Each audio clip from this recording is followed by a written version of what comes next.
Okay? So when BlackBerry first came out with the BlackBerry, this is them.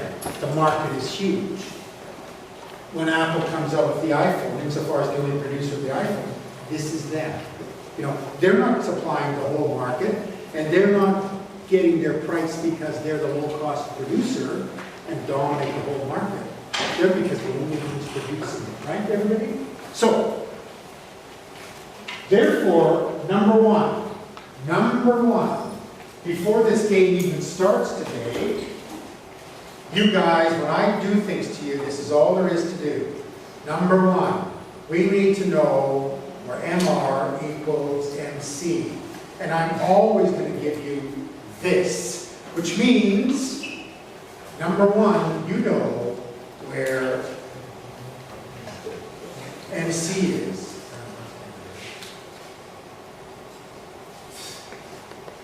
This is like 3D.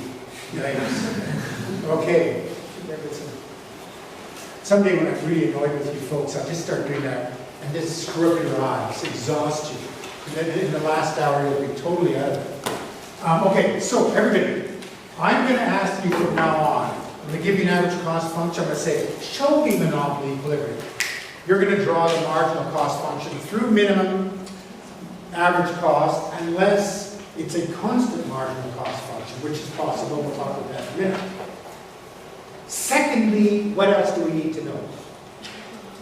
To find out equilibrium, we need to know where marginal revenue equals marginal cost. So we need to know what?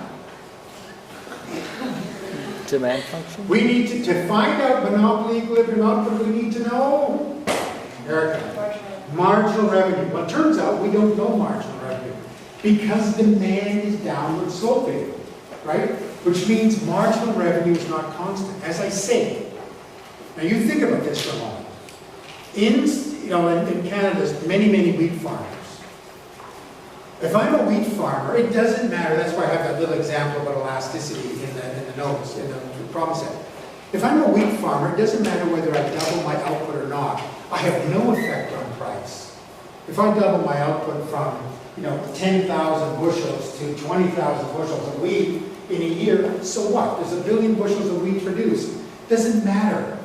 So basically, the price that I confront is constant. I'm truly in a competitive market. But if all the farmers in Saskatchewan, which we did actually, we have a thing in Canada. Canada's kind of interesting in a sense because by 1914, let's see now, by 1918, Canada's the biggest wheat exporter in the world because Russia kind of disappeared with the revolution, the Soviet Revolution. And the United States by that time was eating most of their wheat. So Canada's the biggest wheat exporter in the world from 1918 to 1930. And they produced, where's that crunching? You know better, Zing. So think about it. We have the best wheat in the world, and they're the #1 wheat exporter in the world. Canada's providing 40% of all wheat in the world. And the farmers got together to form what was called the Wheat Board, basically, which just got eliminated by our pal, our Prime Minister Harper, recently, 2 years ago. And the farmers got together and they monopolized the export of wheat in the world, which is kind of interesting. They manipulated the price of wheat in the world. As a group, you could do that. And the way you did that was if you reduced the output of wheat or the sale of wheat, the price went up. If you increase the sale of wheat, the price went down. We'll talk a little bit more about that. The point is, if you're a monopoly and you produce more, the price goes down. But if you're a competitive firm, it doesn't, because you're too small, right? All right, so then, now we're going to puzzle this out. Very simple. A standard little example that I give you. Here I am, a clever person. I'm selling at the moment 10 units of something or other. And, no, sorry, I'm selling at 10 units. I'll do this here, better to do it this way. Q is 10, and I'm selling them at $10. All right? Okay, good. Now here's my thinking that I'm going to give you, and I want you to explain to me What is the problem here? I don't mean try to get fancy, I mean look at it and figure it out. I'm thinking, okay, let's see now. I'm selling 10 units at $10. If I could sell another unit for $9, if I could, I would get an extra $9. That's my idea, right? So my thinking is this. If I lower the price to $9, I will sell 11 units, not 10 units. If I sell 11 units, I will get an extra unit that I never had before that I sell at $9, right? Everybody? So this is how clever I am. I'm going to lower the price to $9, I'm going to sell 11 units, I'm going to sell one extra unit for $9, and I expect to make a marginal revenue of $9. Oh, look what happens. It turns out, when I sell, let's see this, hang on. Here, the total revenue here is $100. So now I sell 11 units. Ooh, good, I'm going to make more.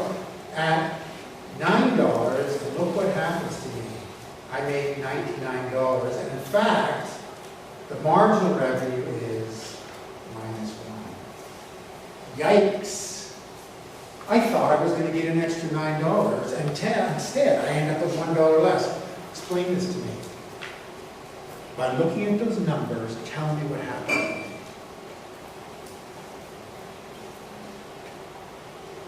Okay, you're having a good run, so let's keep going. That's inelastic. You're absolutely right, it is inelastic. That's a question I was going to ask you later, but not, you're observing that it's inelastic, which is nice. But leave that for the moment. I want to know exactly why, for me, this is the mystery. I sold one extra unit for $9. How is it possible I sell an extra unit for $9 that I never sold before, and I end up with less? How's that possible?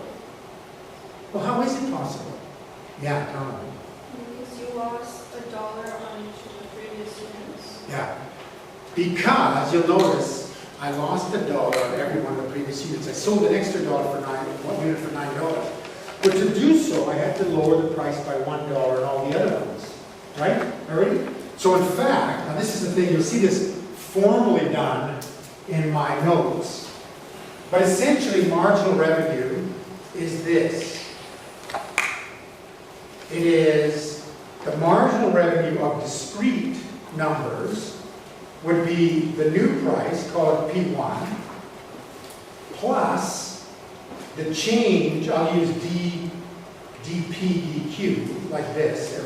Remember the D stands for a change in this instance? Times the original output. That's literally what happens. Let's look at it. I sell, so let's just do it here. I sell and I get an extra one, P1 for one extra one. That's the extra one I sell. Plus $9. Now this, of course, is plus. Minus 1, because as I change the price, it's minus 1, right? Minus $1 on all the previous ones times 10, right? That's what it looks like. That's what marginal revenue is. Now I can prove that with calculus, and I do a kind of, you know calculus, you have to do it. But I just showed you a simpler way than calculus to get this result. But you don't need, you just look at it, you can see what's happening, right? So marginal revenue, to simplify it, if the change in Q is really small, which is a kind of calculus concept, if the change is really small in Q and P, then this is basically just P, there's no real change in P, dP, dQ times Q, right? And that's the formula for marginal revenue. Now notice, for a competitive firm, marginal revenue equals price. How so? Because the change in P for a change in Q is? How does P change if there's a change in output for the competitive firm? Being that it is a... How does the price change for a competitive firm if output changes? Doesn't, so that's 0. So notice it's P, right? Just remember that. That's the formula for marginal revenue. You don't need to worry too much about it, but I can use that formula simply to derive, I do this in my notes. I'll do it for you here, just on the side. And we're almost ready to kick in here. All right, now let's just see. Let's just see now. Marginal revenue is specifically, I'm using the D again to stand for change, right? It's the change in total revenue relative to a change in Q. Everybody? Marginal revenue is how much total revenue changes given a change in Q. So let's break this down. This turns out to be the change in P times Q, because that's total revenue GQ. All right? Okay, good. Now, let's look at linear. Linear demand would be P equals A plus, A minus actually, minus B, make it simple, Q. Everybody can see linear demand? Good. So now I want marginal revenue is equal to the change in A minus B times Q times Q relative to DQ. And this is the change in A minus B times Q squared. Squared here. DQ. Like this. Now here, I need a little bit of calculus, as it turns out, to simplify it. I could probably do it without it, but let me just do it because I don't need to bother. Spending forever on it. Where are we?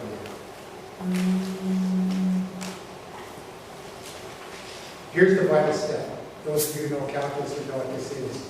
This is, marginal revenue is A minus,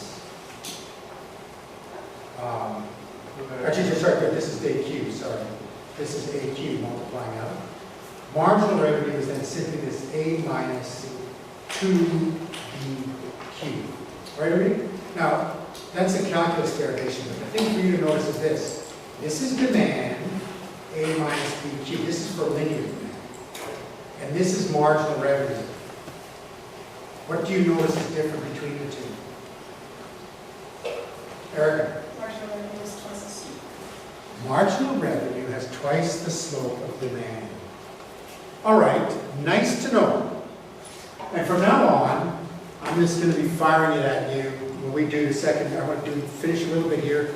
And then the next hour, I'm just going to go through equations and numbers and diagrams and show you that this is what you can do. This simple little idea. If you had a linear demand function, if you didn't, the slope is still roughly twice. The slope of marginal revenue is twice the slope of demand, roughly. But we're going to use linear functions. It's really easy, okay? So for example, we're going to quickly finish this off. Everybody remember? All you need to know is marginal revenue is twice the slope of linear demand.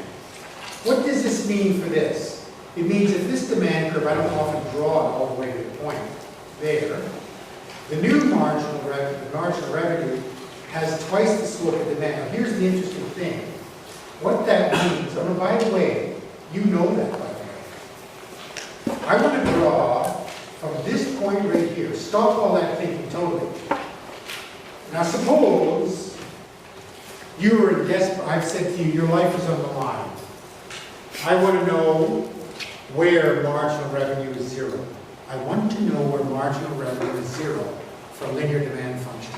Could you tell me where marginal revenue is zero for a linear demand function?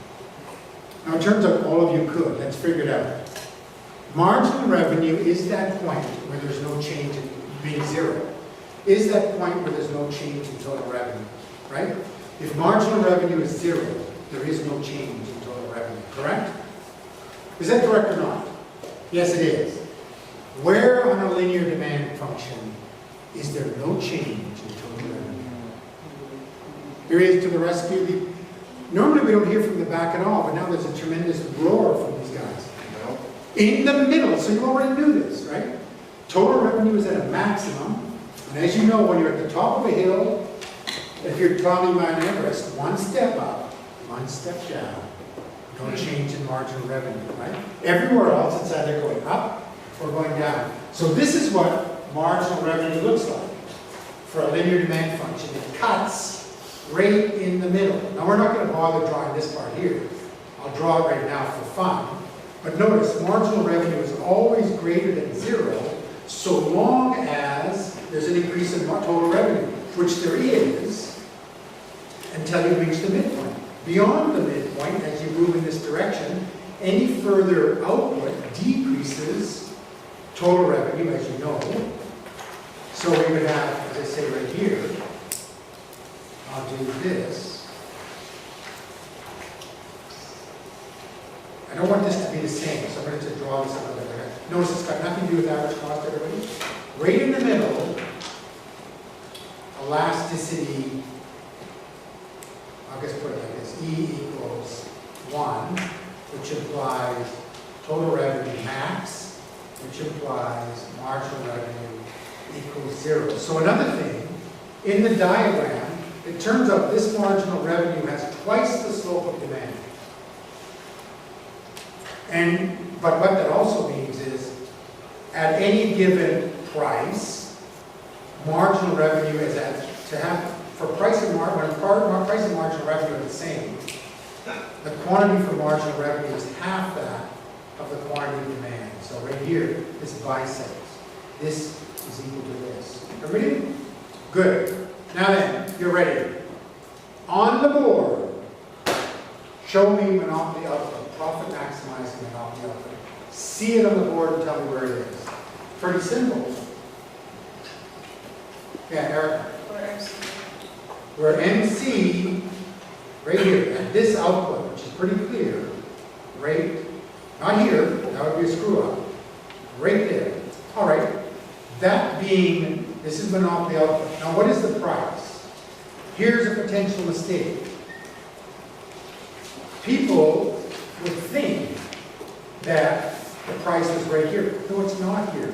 This output allows the monopoly to charge this price at that output, and that is the price.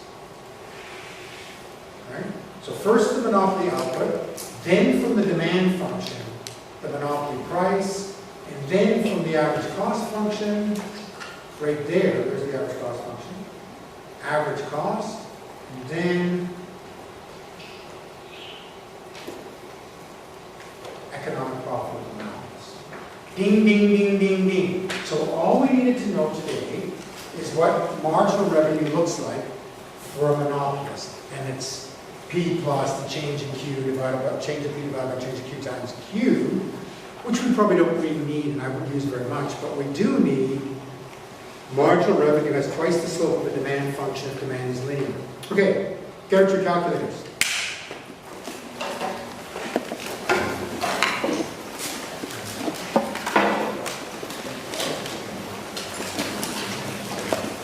Now I'm telling you, this, we struggle through competition to understand, the cost functions and all that kind of stuff. But we got the cost functions. We understood how firms maximize profit, blah, blah, blah. And now we're ready to rip. Which means, for example, because this is what you really want to know. If you went into business, you can't control the competitive price. So for example, if I went into business on a pub night, whatever the price is I charge is essentially what the price of beer is on campus. So it's not really that much of a difficulty for me. I just need to figure out how much beer will likely be selling at that price. But if I have a monopoly, I really do need to figure out how much I'm going to charge my folks. Because think about it. As they come in, I can sell beer. I could have 1,000 people coming to my pub night if I was selling beer at $1. Well, what would my profit be? I could have, 50 people, like, coming to my pub night. If beer was, $10 a beer, well, what would my profit be? The only thing that counts is my profit, right? So I just sit there and try to figure out what output gives me the maximum profit, and marginal cost and marginal revenue tells me that. So I'm going to set up, for any business that I'm into, figure out the demand function and the marginal revenue function, the marginal cost function, I'm going to figure out what the price ought to be, right? So when the iPhone is actually come out, ideally, you should figure out exactly the price that maximizes profit. And when you come up with a new phone, a new camera that anybody else has, you figure out exactly the price that you can charge to squeeze the maximum profit. Really? So here we go. So we're going to figure it out perfectly, which is this. Now we know, I'm going to give you this. Well, let's see. I know that for something P equals 240 minus 0.2 Q.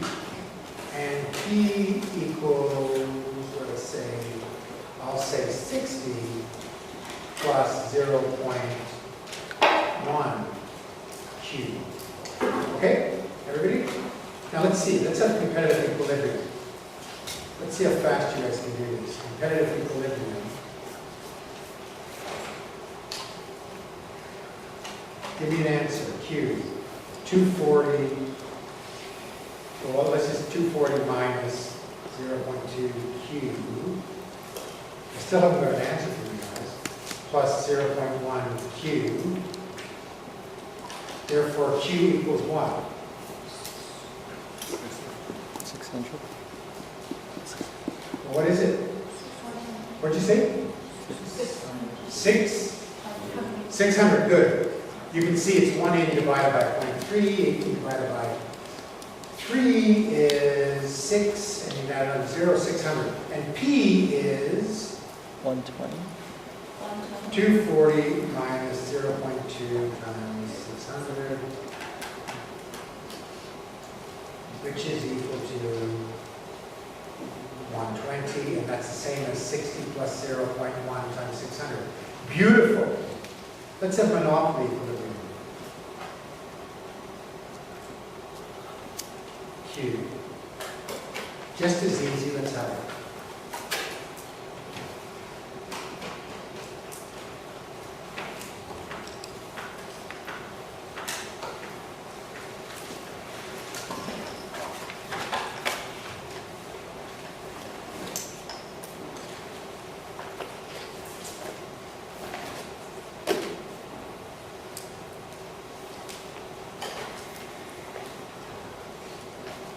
And what is monopoly equilibrium? How many know the answer? I'm going to give you a minute, I'm just going to point randomly. You got the answer? I'm sure you do. Sure you do. You wouldn't be staring at blindly if you didn't have the answer. Surely not. People, be ready. You got 60 seconds. Don't tell me this is difficult.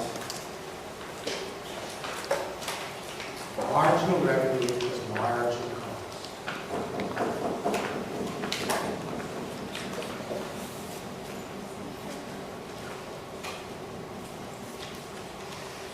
Okay, let's see, you've got 30 seconds left. You can cooperate with the people next to you. Because I'm coming at you. What's an explanation? Kyle, you can figure that out. Yeah. Don't ask for answers, figure it out with your pals. Double checking. Okay, what about this row here? 2 people. 3 of you, got an answer for me? You got an answer for me? Okay. Here's the Socratic Method, everybody. And I think it's called, I forget what it's called, Phobia or something. Socrates, the wisest person on earth, talks to a slave boy. Now, Plato thinks that truth exists in timelessly. It's always there. Truth is always there. It never changes, right? Now, I'm going to prove to you, I'm going to do a Socratic Method. I'm going to show you that these guys, who don't seem to know anything, do know. Okay, so let's do this. What's the formula for profit maximization? Marginal revenue is marginal cost. If you don't know that, that's pretty good. If you're coming next, come. Where am I going to find marginal cost on the board? Hide? No, don't hide. You're hiding. It's not doing any good. Where's marginal cost on the board? Where's marginal cost on the board? Now this it does. You need to think. You need to think. You cannot be drifting. Drifting is nothing. If you thought for 1 minute, once you know this, it is over. Okay, what about 2, 3? Where's marginal cost on the board? No, where is marginal cost specifically? No, where is marginal cost? The equation for marginal cost. What is the equation for marginal cost? Okay, it's the supply function. Hello, it's the supply function. This is marginal cost, is the supply function. Now, a monopoly does not have a supply function, per se. All right. Now you guys, where's the marginal revenue function? Halfway from the demand. That's right, but as an equation, what is the marginal revenue function? Way over there. It's the demand supply times 2. Yeah, okay, so everybody, the guys, no, look at me. If you look, it's hopeless, it's hopeless. I'm actually showing you how to learn, and you're not learning because you're hiding. Awake. Marginal revenue equals marginal cost. The marginal cost function is always the supply function of the competitive firm. That's what the supply function is of a competitive firm. It's marginal cost. 1. 2. Marginal revenue is the demand function with twice the slope, which means it's this simple. 240 minus 0.4 Q equals 60 plus 0.1 Q, which means Q equals 360, which implies that P equals, now here be careful, do not plug P into these numbers here. This is marginal revenue and this is marginal cost. Right there, we don't want them. We don't want them. We want P from demand, from the demand function. So this is 240 minus 0.2 times 360. So what is the price? 160? 168. Da-da, da-da, da-da. It is that simple. So from now on, and in the next hour, and for the rest of this course, when I ask you about a monopoly, number one, it would be nice if you understood how a marginal revenue thing behaved, and what a monopoly was, and the history of monopolies, and all the monopolies I'm going to talk about. But you don't need to. It comes down to this. Marginal revenue equals marginal cost. I'll either give you the marginal cost function as the supply function of the competitive industry, or as literally the marginal cost function of the monopolist. I will give you the demand function, either as you see there, a drawing, and the marginal revenue function is as a drawing, twice the slope, that is, it bisects the space, or twice the slope of the demand function. That's all we're going to do in the next hour, over and over and over again. And we're going to see how much we can analyze in the real world, and things we can discover. Okay, let's take a 10-minute break.